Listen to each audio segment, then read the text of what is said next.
वैसे तो किसी भी इंसान का बुरी आदत बहुत बुरा होता है, उस इंसान के लिए उसका अंजाम भी बुरा होता है। लेकिन आज जिस बुरी आदत के बारे में बात करने वाले हैं उसका अंजाम इतनी खौफनाक होगा, उसका अंत इतनी दर्दनाक होगा, यह आपने भी नहीं सोचा होगा। आज की जो घटना है, आज की जो कहानी है, इससे आप भी बहुत कुछ सीखने वाले हैं, इसलिए इस घटना को अंत तक ज़रूर देखें। यह सच्ची घटना है उत्तर प्रदेश की, जहां एक लड़की अपनी जवानी की दहलीज में पहुंचती है, तब उसे सेक्स करने की तड़प सताने लगती है और उसकी सेक्स करने की इच्छा इतनी तीव्र हो जाती है कि वह फेसबुक और सोशल मीडिया जैसे साइट पर जाकर किसी एक लड़के या मर्द की तलाश करना शुरू कर देती है। तलाशते तलाशते उसे एक दिन सफलता भी हाथ लगती है। उसे एक शख्स से बात हो जाती है सोशल मीडिया साइट पे। वह शख्स कोई और नहीं बल्कि एक तहसीलदार था जिसका नाम आकाश था। जब बातें पूजा की आकाश के साथ हो जाती है तो दोनों का एक ही मकसद था, एक ही कॉमन बात था कि अपने जिस्म की भूख को मिटाना है। वैसे तो आकाश शादीशुदा था, लेकिन वह घर से बाहर रहता था, इसलिए वह चाहता था कि कोई टाइम पास ऐसा लड़की मिल जाए, ऐसा महिला मिल जाए जिससे हम सेक्स का आनंद ले सकें और अपनी जिस्म की भूख को मिटा सकें। उधर पूजा को भी जिस्म की भूख मिटाना था, अपनी सेक्स इच्छा को पूरी करना था, और इधर आकाश को भी। फिर देरी नहीं करते हुए पूजा आकाश से बात करती है और उसे एक कमरे बुलाती है, और उस दिन उस कमरे में रात भर वो दोनों सेक्स संबंध बनाते हैं और अपनी जिस्म की भूख को मिटाते हैं। लेकिन उधर आकाश भी पुराने खिलाड़ी थे सेक्स के मामले में, क्योंकि वह शादीशुदा थे। वह भी बहुत ही अच्छे तरीके से शारीरिक संबंध बनाते हैं, जिससे पूजा पूरा खुश हो जाती है और संतुष्ट हो जाती है। इधर पूजा भी खुश थी, उधर आकाश भी काफ़ी खुश था, क्योंकि उसे एक नई नवेली लड़की मिली थी जो देखने में भी काफ़ी खूबसूरत थी और उसके साथ काफ़ी आनंद ले रहे थे। इधर पूजा को भी अपनी जिस्म की भूख मिटाने का एक जरिया मिल गया था। यह सिलसिला 2 से 3 सालों तक चलता रहा।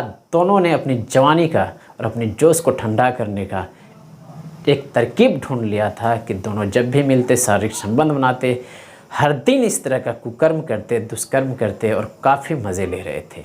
लेकिन यह मामला शादी तक नहीं पहुंच सकता था, क्योंकि आकाश शादीशुदा था। यह बात पूजा भी जानती थी। तब पूजा 3 साल के बाद एक शख्स के साथ शादी कर लेती है जो कि कांस्टेबल था।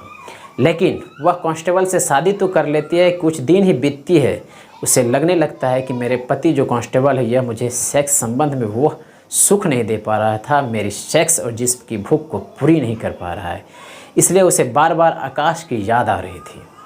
फिर क्या, वह फिर अपनी मूड बदल लेती है और आकाश से संपर्क कर लेती है। फिर उसी से सेक्स संबंध बनाने लगती है, शारीरिक संबंध बनाने लगती है और अपनी जिस्म की भूख को मिटाने लगती है। लेकिन इस बार पूजा की इरादा कुछ और थी। वह यौन शोषण का दबाव डालकर आकाश से शादी कर जिंदगी भर सेक्स का मज़ा लेने की इरादा में थी। लेकिन यह बात आकाश की ओर से बिल्कुल नहीं था, क्योंकि वह पूजा से शादी करना नहीं चाहता था।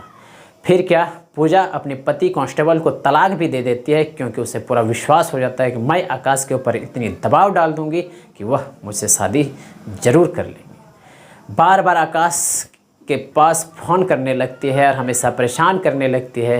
हालांकि रोज़ वो दोनों मिलते थे, एक दूसरे से शारीरिक संबंध बनाते थे, अपनी जिस्म की भूख को मिटाते भी थे। लेकिन पूजा अब ठान चुकी थी कि हम आकाश से शादी करेंगे तो करेंगे। अब आकाश पूरी तरह से परेशान हो जाते हैं। वह जब घर जाते हैं तो एक दिन पूजा फ़ोन लगाती है, फिर आकाश की पत्नी उठा लेती है संजोग से।